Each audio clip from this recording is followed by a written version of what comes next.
war is always applied first and most aggressively against the unprotected and minorities. They are the proving grounds because they are the ones with the least voice. They are the ones with the fewest friends. They are the ones that you can push around without expecting to get hit back hard enough that it will actually hurt, that it will shape your behavior.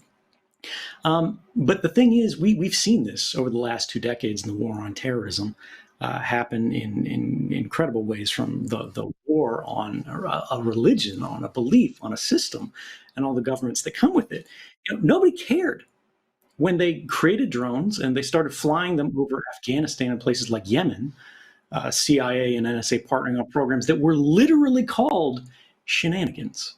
And what they were doing was they were mapping all the cell phones of all the people in the city, seeing where they went to sleep, so they could know which cell phone belonged to which building if they wanted to bomb someone.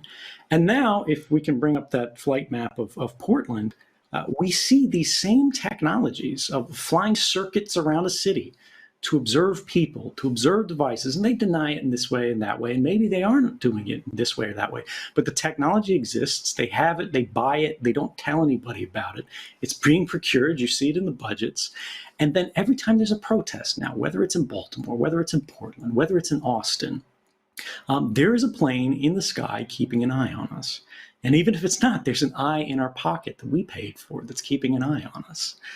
These technologies are forged in the war front, but they have a way of moving to the home front. And they're used against the disenfranchised. They're used against the people with the least. They're used against vulnerable minorities. And then they're used against everyone. Even if you feel like this doesn't affect you personally, it does, and it will in time. And we need to understand that, the pandemic will eventually recede. We do inevitably make progress towards a more just society on the backs of people that sacrificed their lives to win it for us. But the rights we lose to every emergency law that passes because we are afraid, we never get those back. Pandemic recedes, but the tide of rights, that recedes too. And I'll wrap this up because I'll cede my time to everybody else. I think I've said enough. I think we need to understand that when we talk about technologists, when we talk about people working at Facebook, when we talk about people on the street who are standing up and exposing themselves to violence, to protect other people from violence, this stuff matters. That is the only way the world gets better. It's not enough to read. It's not enough to believe in something. It's not enough to write something. You have to eventually stand for something if you want things to change. What is changing today is the fundamental structure in the relationship of the individual, the citizen, the non-citizen, to the institution, be it corporate or governmental. And it's very fashionable, I think, in the United States and a lot of developed countries generally, to think about corporations as arms of government.